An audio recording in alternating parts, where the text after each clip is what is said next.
এই WhatsApp guys, আজকে আমি আপনাদের দেখাবো যে কিভাবে আপনি এই উপরের যে হেডারটা আছে ওয়ার্ডপ্রেস ওয়েবসাইটের, সো এটা কিভাবে স্টিকি করবেন।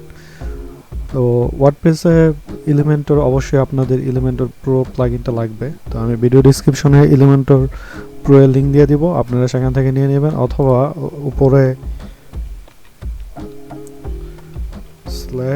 /এলিমেন্টর প্রো, তো এটা লিখে আপনি সার্চ করবেন।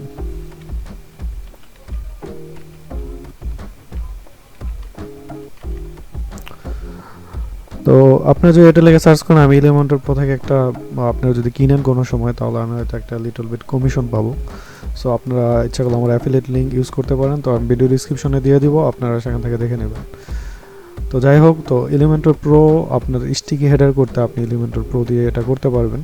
তো এছাড়াও অনেক প্লাগইন আছে ফ্রি, সেটা দিয়ে যদি আপনাদের এলিমেন্টর প্রো থাকে তাহলে আপনারা খুব সহজেই ওয়েবসাইটে যখন আমরা স্ক্রল করব তখন এটা স্টিকি হবে। তো এটা কিভাবে করবেন? এটা করার জন্য আপনার মেনুটা যদি এলিমেন্টর প্রো দিয়ে তৈরি করা হয়ে থাকে, তাহলে আপনি এখানে এডিট উইথ এলিমেন্টর, তারপর হেডার সেটিং। তো এখানে আমার হেডারের নাম হচ্ছে হেডার, এটা দেওয়া আছে, তো আমি এটা এডিট উইথ হেডার করছি। তো এটা খুবই ইজি, কিন্তু যদি আপনি করতে পারেন। তো এটা লোড হচ্ছে।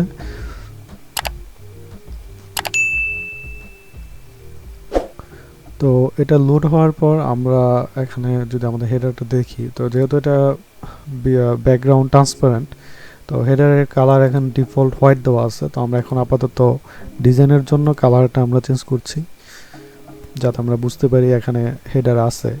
তো আমরা এটা দিলাম। তো এখন এটা আমরা স্টিকি করব। তো স্টিকি করার জন্য আমরা সেকশনে ক্লিক করব, এই যে উপরে সেকশন, বা এখান থেকে আপনি নেভিগেটর সেকশনে ক্লিক করবেন, তারপর অ্যাডভান্সে যাবেন, তারপর এখানে অ্যাডভান্স মোশন ইফেক্ট। তো মোশন ইফেক্টে যাওয়ার পরে আপনারা এখানে দেখতে পাবেন স্টিকি। তো এখানে আপনি টপ, তো টপে আমরা করতে চাচ্ছি, তো এটা আপনি অ্যানেবল করবেন। তো অ্যানেবল করার পর স্টিকি কত অফসেট পরে হবে, তো আমরা এখানে দিলাম 90। তো 90 অফসেট দিয়ে দিলাম, যাতে এটা 90 নামলেই, মানে কিছু নিচে একটু স্ক্রল করলেই দেখা যাবে একটা ক্লাস চলে আসবে। তো এতটুকুই। তো এতটুকু করার পর আমরা এখন এটা রিলোড করছি। তো এটা খুবই সিম্পল। তো আপনারা চাইলে এইভাবে আপনার স্টিক হেডার করতে পারেন। তো দেখেন হেডারে কিন্তু এখন ব্যাকগ্রাউন্ড আছে। তো আমরা যখন স্টিকি হবে তখন আমরা ব্যাকগ্রাউন্ড অ্যাড করব।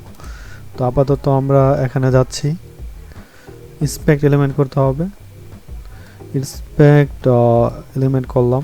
এখন এই যে সেকশন, আমাদের হেডার সেকশন, এটা আমরা সিলেক্ট করলাম এইভাবে। যখন আমরা স্ক্রল করব দেখেন এখানে কিন্তু এই যে স্টিকি একটা ক্লাস চলে আসছে, এই যে এলিমেন্টর স্টিকি অ্যাক্টিভ। তো এইটাকে ধরে আমরা জাস্ট একটা সিএসএস দিয়ে দেবো এখানে। তো পুরাটাকে ধরলাম, ধরে ব্যাকগ্রাউন্ড রেড। তো আমরা ব্যাকগ্রাউন্ড রেড দিলাম, আমরা অন্য কালারও দিতে পারি, ব্লু। তো আপাতত এটাই থাক, জাস্ট আমরা কপি করলাম, কপি করে আমাদের যে হেডার, তো এখান থেকে আমরা কাস্টম সিএসএস এ এটা বসাই দেব। তো এটা হলো। তো এখন আমরা যেটা করব, আমরা এখানে যাচ্ছি,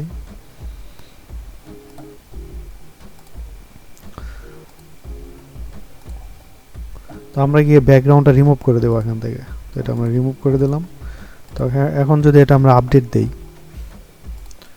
আপডেট দিয়ে আমরা এটা রেসপন্সিভনেস এখানে যাচ্ছি, কেটে দিলাম।